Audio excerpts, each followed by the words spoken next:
Okay, तो आज का नया टॉपिक है nick name and name of person. देखो, निक नेम ऑफ और नेम ऑफ पर्सन इंपॉर्टेंट क्यों है, ये भी एग्ज़ाम्स में आते हैं। बस बहुत अच्छे क्वेश्चंस हैं। ओके, क्लासिकल क्वेश्चंस हैं और हमेशा एग्ज़ाम में एक दो क्वेश्चन आते हैं इस चैप्टर से। ओके, तो आज हम करते हैं भाई, जो फेमस पर्सनैलिटीज़ हैं उनका एक निक नेम होता है। ओके, हमेशा न्यूज़पेपर में उसी नाम से इनको बुलाया जाता है। लेकिन अब क्योंकि ये बहुत ही आउटडेटेड, मतलब कि पुराने लोग हैं, जब फ्रीडम फाइटर थे या उससे भी पहले के लोग हैं, फेमस पर्सनैलिटीज़ हैं, इनका कोई टाइम डेफिनेट नहीं होता, अलग अलग टाइम के पर्सनैलिटीज़ हैं। तो इसलिए अब हमारे पास तो उस टाइम की न्यूज़पेपर तो है नहीं, हम सिर्फ इसको बुक में ही सभी को एक साथ पढ़ सकते हैं। ओके, जैसे अब फॉर एग्ज़ाम्पल सरदार, तो यहाँ पे सरदार किसको बोला जाता है? सरदार वल्लभ भाई पटेल को। Okay, next iron man of India, वो भी सरदार वल्लभ भाई पटेल ही है। Next tiger of Mysore, Tipu Sultan. बहुत अधिक इंपॉर्टेंट क्वेश्चन है ये वाला, tiger of Mysore and iron man of India. Okay, nickname हम इसमें इंडिया के ही करेंगे। Little master, Sunil Gavaskar. नेताजी सुभाष चंद्र बोस, उनके नाम के आगे लगा होता है नेताजी सुभाष चंद्र बोस। ओके, इसके बाद light of Asia, Gautam Buddha. ये देखो, तो क्यों बोलते हैं light of Asia? Okay, because ये एक इनलाइटेड पर्सन थे।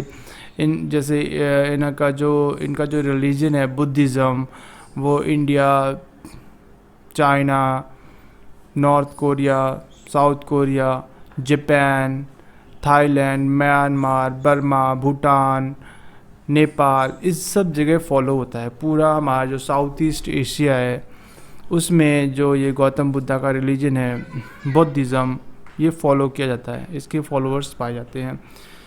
इवन श्रीलंका भी।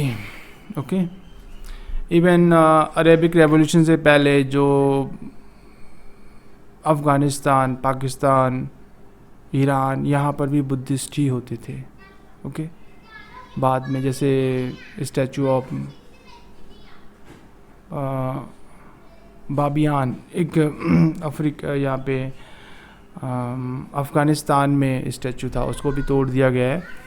ठीक है, तो पूरे एशिया में जो एक कॉमन रिलीजन फॉलो होता है वो बुद्धिज़्म ही है। Next Bangabandhu. Okay, Sheikh Mujibuddin Rahman, he is also ये Sheikh Mujibuddin Rahman is a founding father of Bangladesh. Okay, हुआ क्या था कि ये पहले जब ईस्ट पाकिस्तान और वेस्ट पाकिस्तान में, जो करंट का पाकिस्तान है और बांग्लादेश है, ये दोनों एक ही कंट्री होते थे। अब इसमें इलेक्शन भी एक साथ होते थे, तो हमेशा क्या होता था, जो पाकिस्तान अभी का पाकिस्तान है, जो यहाँ पे जीता था उसी को लीडर बनाया जाता था, प्राइम मिनिस्टर। एक बार गलती से हो गया, इलेक्शन तो कंट्री एक ही है, एक बार हो गया कि जो ये बांग्लादेशी हैं, ये यहाँ के शेख मुजिबुद्दीन रहमान 100% मेजोरिटी लेके जीत गए। अब इनको बनना था पाकिस्तान का प्राइम मिनिस्टर, तो वहाँ पे जो पाकिस्तान के लोग थे वो कहते हैं नहीं, हम तो बांग्लादेश का प्राइम मिनिस्टर बनाएंगे नहीं, ये हमारी ईगो के अगेंस्ट है, हम बंगाली को नहीं बनाएंगे प्राइम मिनिस्टर। तो उन्होंने फिर मुजिबुद्दीन को वहाँ बुलाया और वहाँ पे जेल में डाल दिया। ठीक है, फिर पाकिस्तान में ऊपर से पाकिस्तान ने जो अभी का बांग्लादेश है इस पर अटैक और कर दिया। अटैक करने के बाद क्या हुआ, यहाँ से बहुत सारे लोग भाग भाग के इंडिया आने लगे। अब इंडिया की प्रॉब्लम बढ़ गई, फिर इंडिया ने भी सपोर्ट किया और अटैक भी कर दिया बांग्लादेश पे, और वहाँ से जो पाकिस्तानी थे उनको वापस भेज दिया गया पाकिस्तान। ओके, ये वॉर थी 1971 की।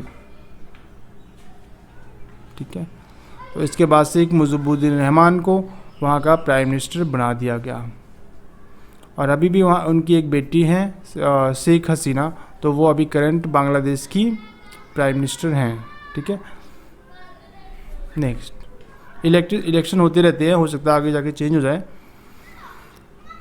प्रिंस ऑफ बिल्डर्स, शाहजहाँ, क्योंकि उन्होंने बहुत सारी बिल्डिंग्स बनवाई थी। Nightingale of India, Sarojini Naidu. Napoleon of India, Samudragupta. देखो, जैसे नेपोलियन था ना, नेपोलियन एक्चुअली फ्रांस का था, तो उसने बहुत सारी कंट्रीज़ पे अटैक किया और उनको जीता। उसी तरह से जो इंडिया के जो समुद्रगुप्ता थे, इन्होंने भी आसपास के कंबोडिया, वियतनाम, इस सभी जगह अटैक किया और इन सभी जगह को जीत लिया था। Okay, next little master Sachin Tendulkar, ये तो बहुत ही फेमस है, सबको पता है। Morning star of Indian renaissance Raja Ram Mohan Roy, इनको फादर ऑफ इंडियन रेनेसेंस भी बोलते हैं। इंडियन रेनेसेंस होती क्या है, देखो रेनेसेंस का मतलब होता है रीबर्थ ऑफ नॉलेज।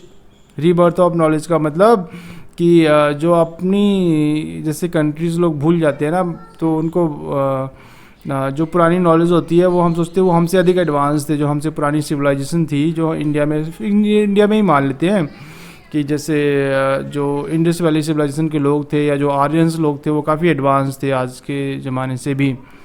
तो उसी को रिवाइव करना, उसी को वापस से लेके आना रेनेसेंस होता है। ठीक है, सबसे पहले आया था ये रेनेसेंस इटली में। ओके, गुरुदेव रविंद्रनाथ टैगोर को बोलते हैं। मैडन क्वीन, क्वीन एलिजाबेथ। ओके, उड़न पड़ी, ये भी बहुत इंपॉर्टेंट है, पीटी उषा। ओके, और इसको एक और नाम है इनका निकनेम पीटी उषा का, पायोली एक्सप्रेस। ओके, यहाँ पे हाँ नीचे लिखा तो है, ये देखो पायोली एक्सप्रेस, वो भी क्योंकि ये पायोली की रहने वाली थी, पायोली जगह का नाम है। Man of blood and iron, okay, ये थे ओवी बिस्मार्क। बिस्मार्क ये कहाँ के थे, जर्मनी के थे। Okay, man of blood and iron Bismarck. Bismarck actually Germany के एक डिक्टेटर थे जिन्होंने जर्मनी को यूनिफाइड किया था, जर्मनी को एक बनाया था। पहले जर्मनी डिवाइडेड था। Okay, Netaji, Netaji Subhash Chandra Bose, little corporal Napoleon Bonaparte. Man of destiny Napoleon Bonaparte. Indian Einstein Nagarjuna. Okay, Mother Teresa. Saint of Sabarmati, saint of Sabarmati Mohandas Karamchand Gandhi. देखो गांधी जी को क्योंकि साबरमती में ही वो रहते थे ना। फ्लाइंग सिख मिल्खा सिंह। ओके, कायदे आज़म मोहम्मद अली जिन्ना। मोहम्मद अली जिन्ना को कायदे आज़म भी बोलते हैं, जो कि फाउंडिंग फादर है of modern Pakistan. Next sparrow, ये major general Rajendra Singh. Okay, next father of nation. Father of nation जो कि निक नेम है महात्मा गांधी का, बापू। बापू भी। शेक्सपियर ऑफ इंडिया कालिदास, महाकवि Kalidas. Okay, Guruji MS Golwalkar. Okay, father of local government, father of local self government lord Ripon. Lord Ripon ने क्या किया था, एक लॉ पास किया था जिसमें डिसेंट्रलाइज्ड गवर्नमेंट होगी। डिसेंट्रलाइज्ड गवर्नमेंट का मतलब कि जो स्टेट है, जो लोकल गवर्नमेंट है, वहाँ पे वो लोग अपना, जैसे आजकल जो पंचायत राज चलता है ना, वो भी सेम यही है, लोकल सेल्फ गवर्नमेंट। ओके, और जो पंचायत राज है उसके फाउंडर कौन थे, महात्मा गांधी। महात्मा गांधी का ही कॉन्सेप्ट था कि हर एक जो विलेज है वो इंडिपेंडेंट यूनिट है और वहाँ के लोगों को छोटे मोटे काम है पंचायत में ही निपटा लेने चाहिए, उसके लिए कोर्ट जाने की जरूरत ना पड़े उन्हें। Okay, eternal one Lord Buddha. Okay, स्वर्ण कोकिला लता मंगेशकर। ठीक है, लाल बालपाल लाला लाजपत राय, बाल गंगाधर तिलक और Bipin Chandra Pal. Punjab Kesari Lala Lajpat Rai. Man of peace Lal Bahadur Shastri. Okay, frontier Gandhi. Okay, Khan Abdul Gaffar Khan, Badshah Khan भी इनको बोलते हैं। हरियाणा हुरिकेन कपिल देव, बिकॉज कपिल देव हरियाणा के थे। लोकमान्य जयप्रकाश नारायण, JP नारायण, इन्होंने मूवमेंट भी चलाई थी, बेसिकली बिहार से बिलोंग करते थे और इन्होंने इंडियन फ्रीडम स्ट्रगल में काफ़ी पार्टिसिपेट किया था। इसके बाद जब इंदिरा गांधी थी तो तब भी इन्होंने जब इंदिरा गांधी ने इमरजेंसी लगाई थी तो JP नारायण ने, जयप्रकाश नारायण ने एकदम मतलब उनके अगेंस्ट वॉर डिक्लेयर कर दी थी और इंदिरा गांधी ने भी सभी को जेल में डालना स्टार्ट कर दिया था। तो उसके बाद इंदिरा गांधी की सरकार गिर गई थी। Okay, he was great freedom fighter. Pandit ji, Pandit Jawaharlal Nehru, Chacha, ये भी जवाहरलाल नेहरू को बोलते हैं। Iron lady of India Indira Gandhi. Uncle Ho Chi मिन। ओके, हो ची मिन कहाँ के हैं, वियतनाम के हैं। वियतनाम में एक्चुअली USA ने अटैक कर दिया था और फिर वहाँ पे वॉर हुई तो गुरिल्ला वॉर की हो ची मिन ने और USA जैसे कंट्री को हरा दिया, सोचो। पर USA ने हार नहीं मानी 20 साल तक लड़ाई करते रहे, फिर विड्रॉल कर लिया, बोला हम अब यहाँ पे वॉर नहीं करेंगे। एक तरह से हारना ही हुआ पर उन्होंने अपनी डिफीट को एक्सेप्ट नहीं किया। ओके, इसलिए वहाँ पे हो ची मिन अभी वहाँ कैपिटल भी वियतनाम की हो ची मिन ही है। Okay, man of medicine Hippocrates, man of medicine sorry father of medicine, father of medicine, okay, Hippocrates, okay ठीक है। Next desert fox, general Erwin Rommel. अब इनको डेजर्ट फॉक्स क्यों बोलते थे, ये एक्चुअली देखो जनरल थे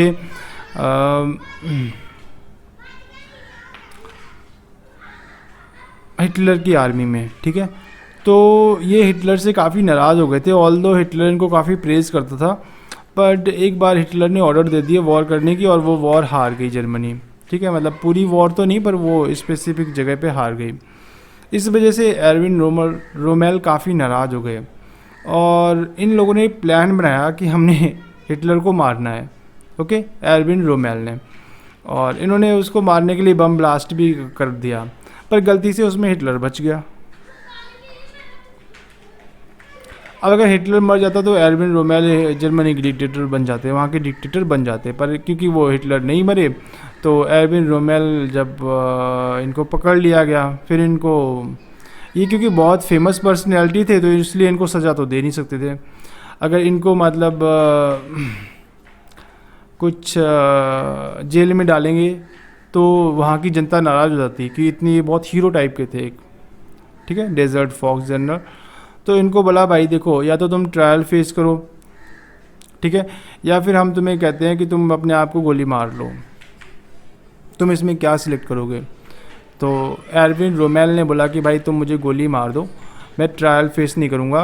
और हिटलर ने ऊपर से ये भी बोला इनको कि अगर तुम अपने आप को ट्रायल फेस करोगे तो तुम्हें सारी जो सुविधाएं हैं तुम्हारी फैमिली को, तुम्हें वो सब हटा ली जाएंगी, ओके। और अगर तुम अपने आप को गोली मार लोगे तो हम तुम्हें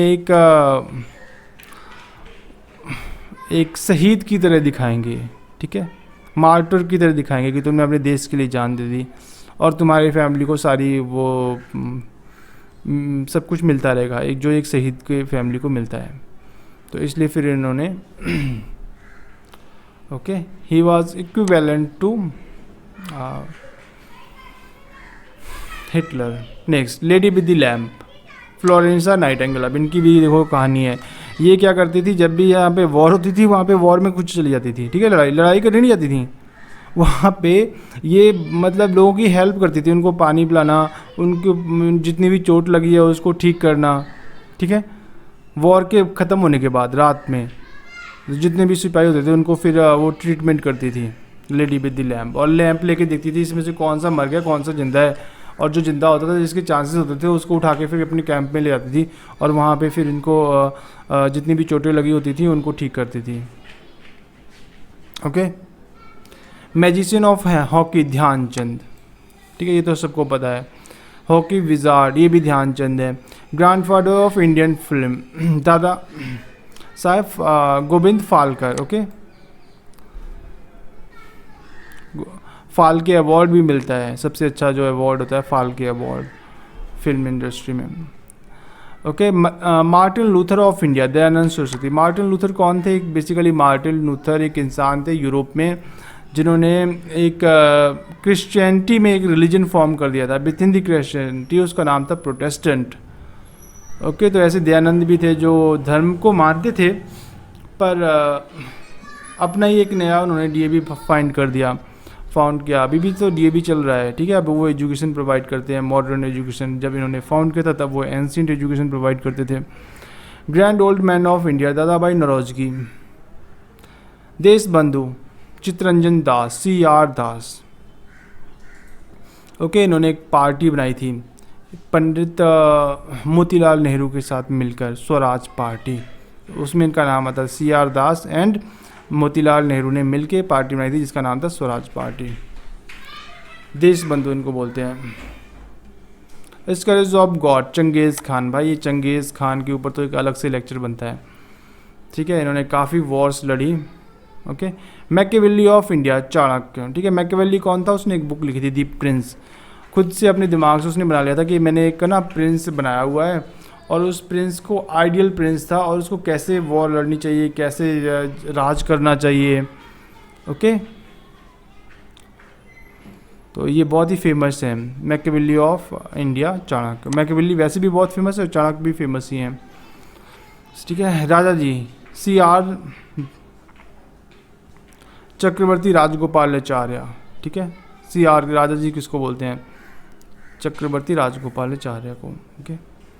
नेक्स्ट, शहीद आजम भगत सिंह को, prince of martyr Bhagat Singh को, लोकमान्य बाल गंगाधर तिलक, ओके। तोता Hind Amir Khusro, parrot of India Amir Khusro, Fuhrer Adolf Hitler, आई एडोल्फ हिटलर का निकनेम था Fuhrer. Sparrow major general Rajendra Singh, ऊपर भी हमने ये क्या हुआ है, ठीक है। अकबर ऑफ कश्मीर, ठीक है। Zainul Abidin, Shakespeare of India Kalidas, ये भी हमने ऊपर कर लिया है, ओके। इतना टोटल था। इन सभी में काफ़ी इंपॉर्टेंट है और काफ़ी हद तक आपको आते भी होंगे क्योंकि ये बहुत ही कॉमन है, सब ने लगभग सुने होते हैं, ओके।